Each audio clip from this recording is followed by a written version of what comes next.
I'm Vin. I'm Sori. If you would like to get your song reviewed, dear listener, there's the filthy capitalist option. As Sori says, 125 gets you straight to the head of the line. You don't have to be a part of the alliance. You don't have to be part of the group. Wait a minute. And the biggest thing is you don't have to wait. You hop, skip, and jump right in front of everybody. 125 gets you there. You do that 3 times, and then get mashed down to the $75 rate for perpetuity. Yes! Also, there is a band review option.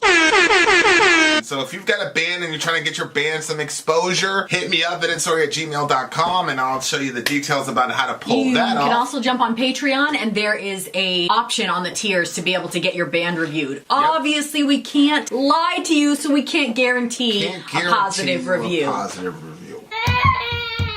Get what you get. It's just rubbish. Rubbish. Rubbish. That's British for garbage. My favorite is the community option. $1 at the gate gets you in at Patreon. You get to join an alliance. The alliance joins their points together, and that helps determine what songs that we do.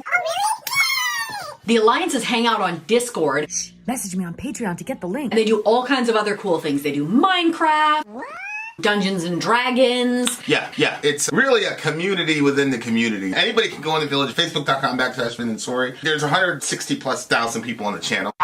What's cool about the Discord is that it offers a real opportunity for community connection, friendship, that type of thing. And it's on Discord, so if you're not a Facebook person, it's for you. You start off at $1. Right. Plus you get exclusives. Sori and I are working on a song. So the first 15 seconds of that was on Patreon. Also, at $15 tier and above, when we actually debut the video, they're going to be there live with us. There you are, dear listener. Buy merch. Soft Parade, The Doors is up next. Doors.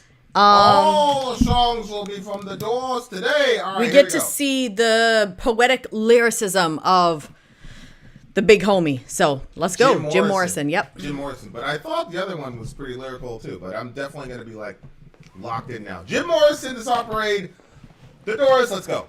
When I was back there in seminary school, there was a person there who put forth the proposition that you can petition the Lord with prayer. Petition the Lord with prayer. Petition the Lord with prayer. You cannot petition the Lord with prayer.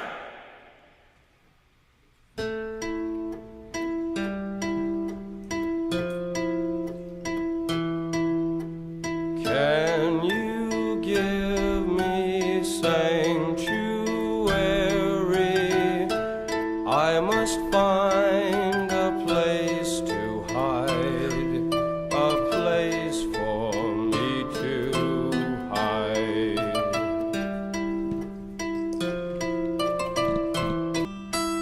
Can you find me soft asylum? I can't make it anymore. The man is at the door.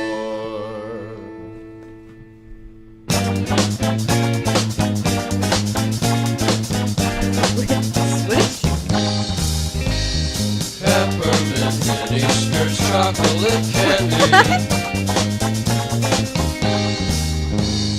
Champion socks and a girl named Sandy.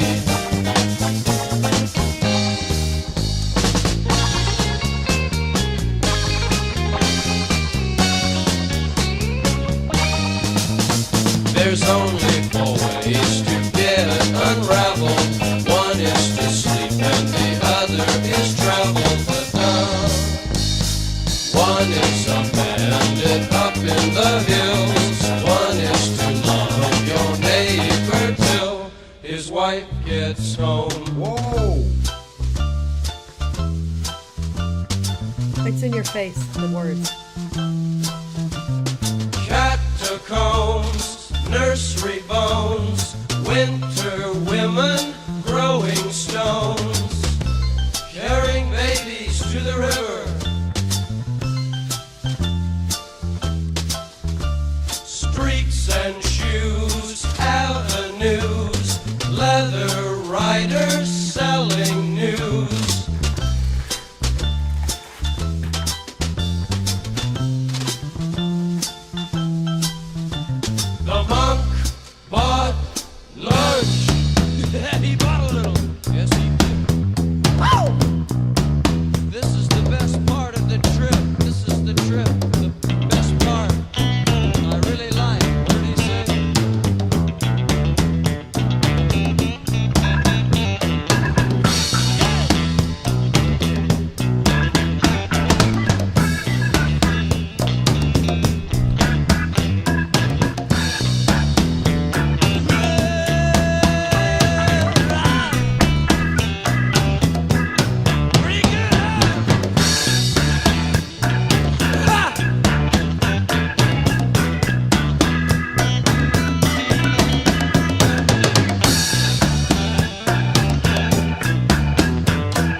I get the feeling there must be a lot of metaphorical Yeah, I feel like poetry there's a lot in of here. drug. I feel like there's a lot of drug, maybe LSD references that we're not getting here. Maybe when it first started, when that guy started talking, I immediately felt like I was like in a religious setting again. Yeah, he really had that preacher voice. The cadence down and everything. Yeah.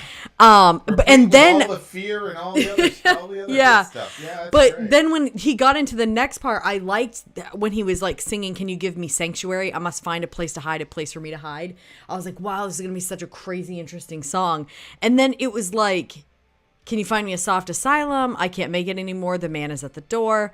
And then we just like went Willy Wonka, peppermint miniskirts, chocolate candy. Yeah. I was like, what's happening?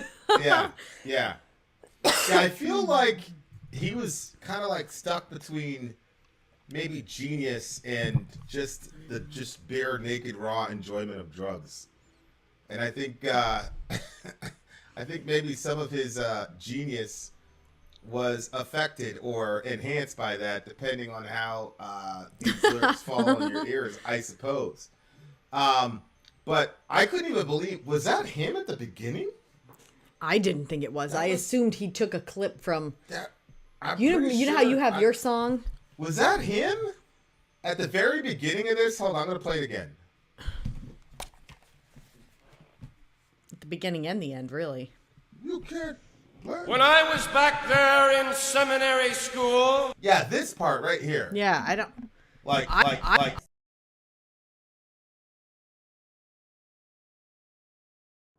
there was a person there who put forth the proposition that you can petition the Lord with prayer.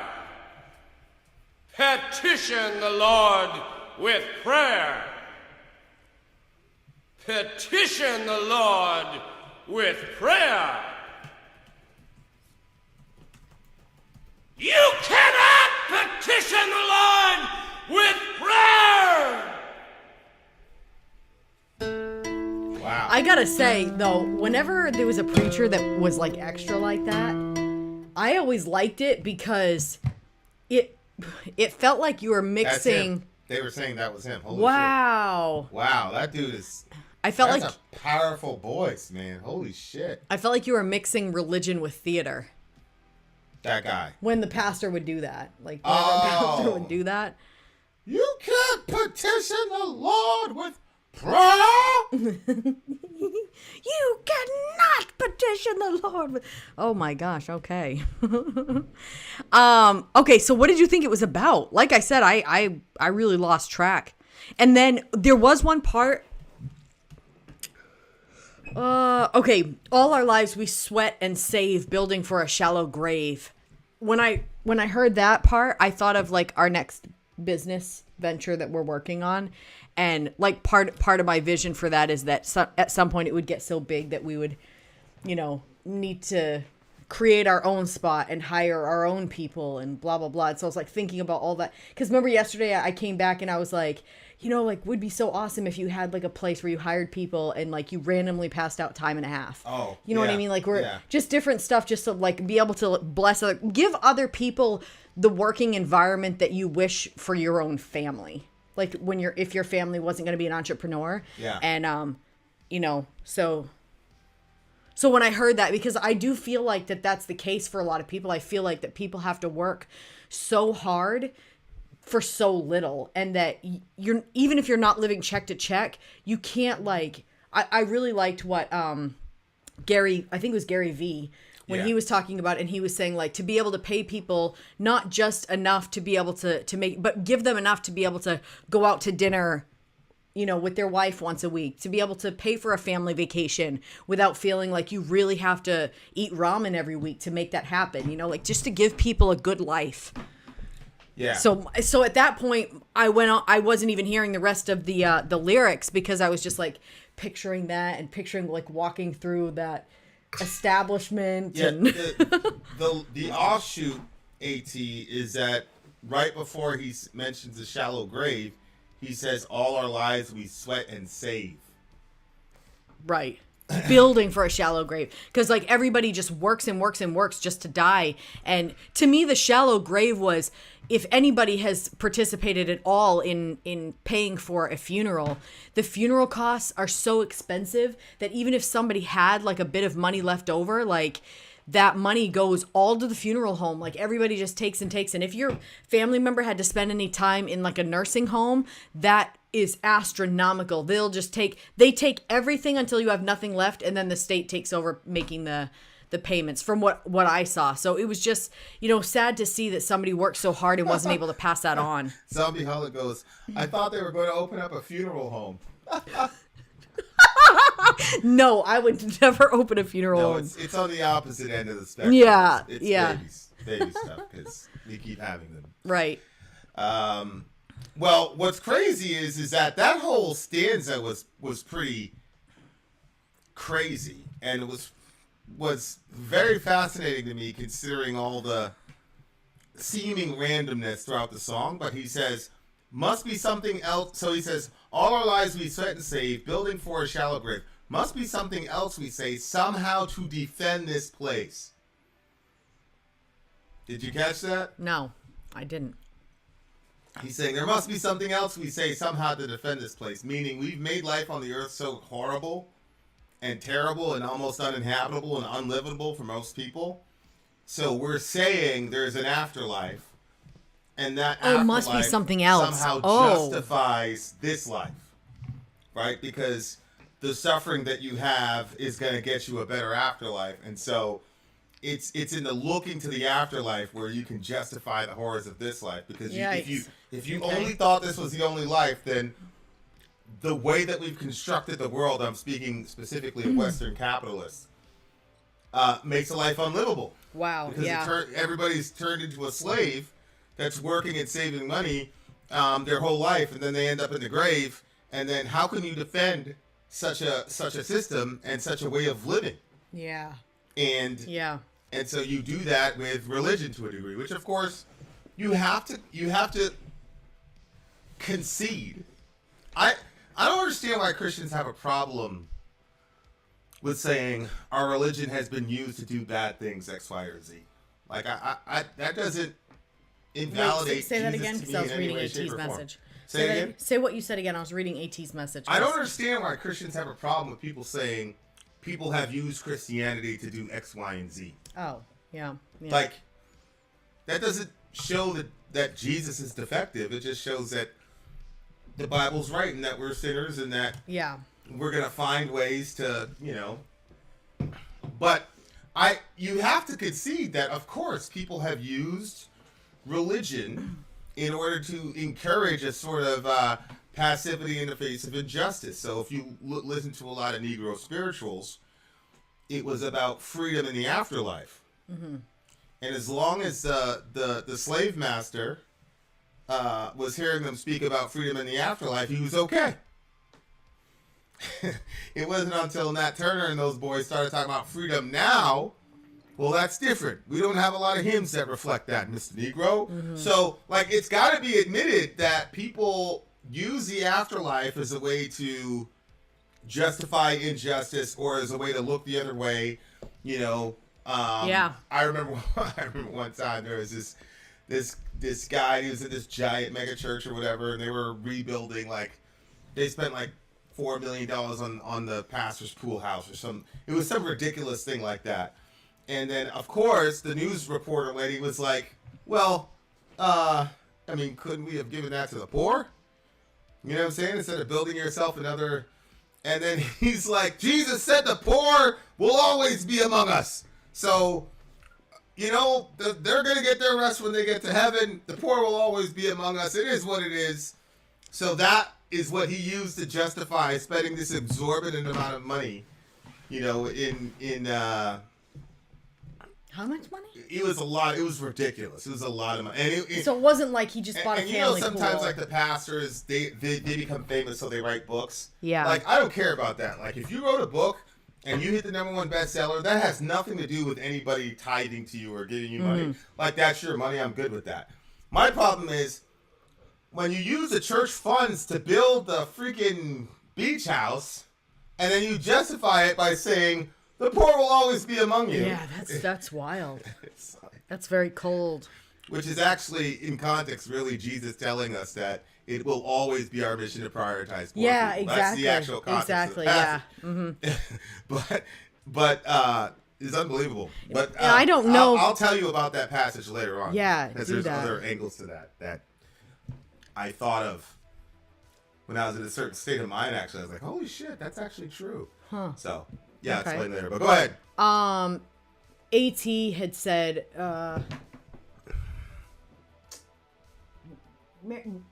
no, I disagree. And I'm not sure if you were talking to us or somebody else. No amount of suffering makes you right or better off.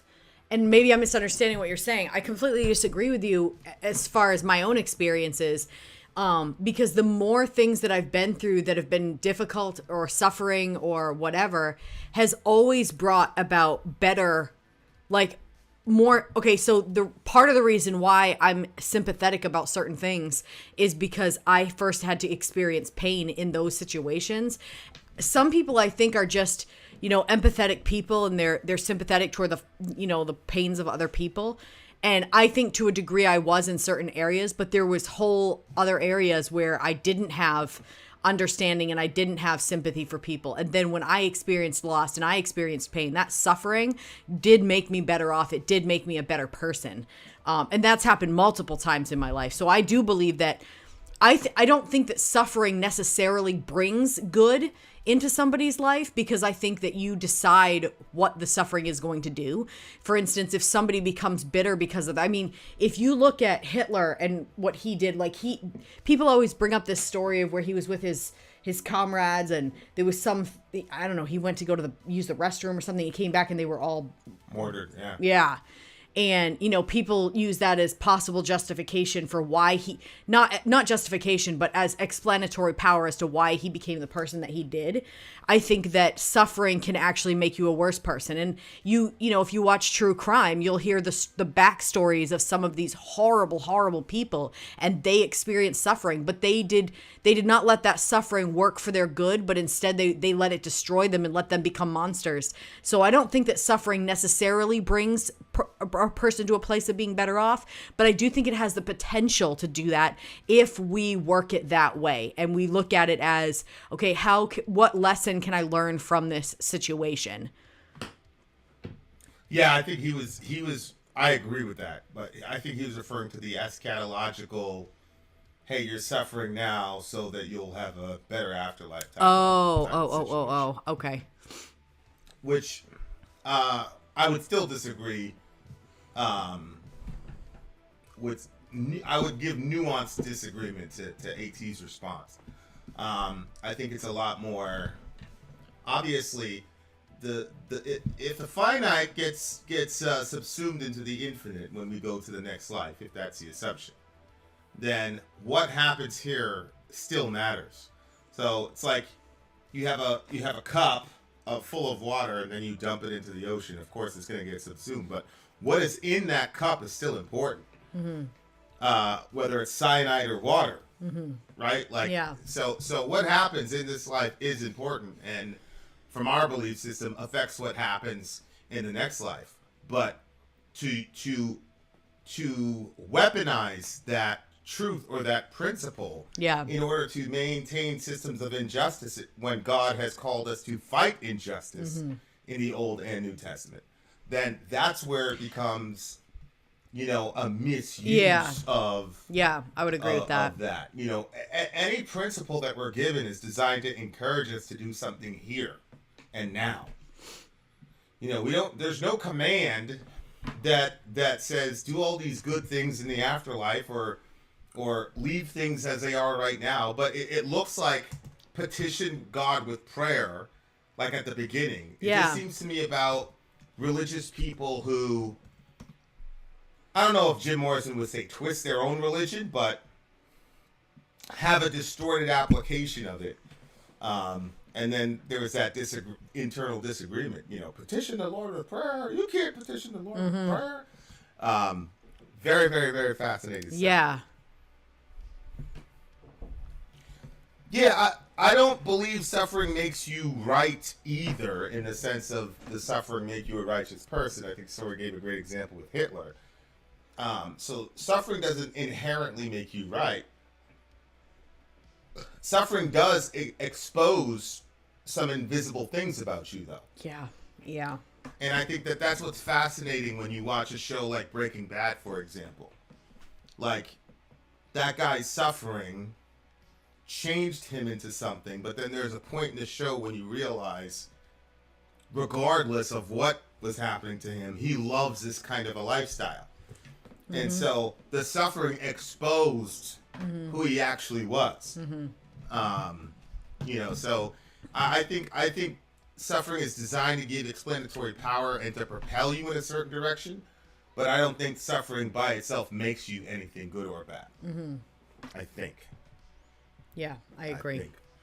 But this guy, but that's a fascinating thing to me about this guy, this Jim Morrison fellow, is that, you know, he's writing and it's not necessarily the most coherent, you know, stream of thought, but at the same time, there's enough there to where you can camp out on one. Oh, yeah. You could have so many discussions throughout this whole thing. You can camp out on one little stanza. Yeah. And it's a really fulfilling conversation. And that's kind of strange. Yeah. It's kind of weird. It's very weird. Like he's like you know, one of those kids, and they're like, and then this happened, and this happened, and then he's also Tolkien. Yeah. At the same time, in the same song sometimes on top of each other. Very. I've never seen anything like that. And he's got kind of like a hypnotic hold on the people that love his music. Like, people that love his music are like really, really. You know what I'm saying? Yeah. I could see that though. Like, once you'd get kind of hooked on it. His style seems to change up too. It's not like all the same. Like from the last song to this one. And this one came out 2 years before the last one. The previous one, Yeah, this one came out in 1969. Yeah. I think that's what I saw. Dude. Yeah. Mm-hmm. You know what I'm going to do tonight when everybody's asleep? I'm going to start like looking for interviews for this guy. Because like, I want to get inside of the head of somebody like that. Mm-hmm. Like, you know what I'm saying? Yeah. Like, because I guarantee you there's so many, like even in this song, like, part of it's like we're not very like up on the drug culture stuff. But I feel like there was probably some allusions to some substances there. Mm-hmm. But also, just to get in dude's head, like, isn't he kind of like a fascinating thinker? I think so. I think it kind of abstract, but at the same time, I'm sure it seems like he had some coherence to it from his own perspective. Right. Yeah. One of those things where it makes sense to him type of situation. Yeah. Yeah. But the other thing too that I would love to know about this guy is, and what my target is in the interviews, I want to know what like propels him, what moves him, what are his motivations? Mm-hmm. Like, what's the message? Yeah. What's the overarching? What are you trying to say? You know what I'm saying? Yeah. Or maybe I'm like overanalyzing. What's your goal? What's your goal? Say, yeah. There's nothing. I don't know. But anyway, I like this song better than the previous song for sure. Okay, so what do you give this one? This one's a solid 9. This one's a 9 for me as well. There you are! The Soft Parade by the big homie. I keep saying the big homie Jim Morrison. It's by the Doors. All right, you guys. Riders on the Storm is up next. Riders on the Storm is up next. Vin out. Sori out. Gone. Like, wouldn't you? Like, he's... Oh, absolutely. I can't wait to hear what you find out. Yeah. That's going to be good. All right, guys, here we go. Commercial break.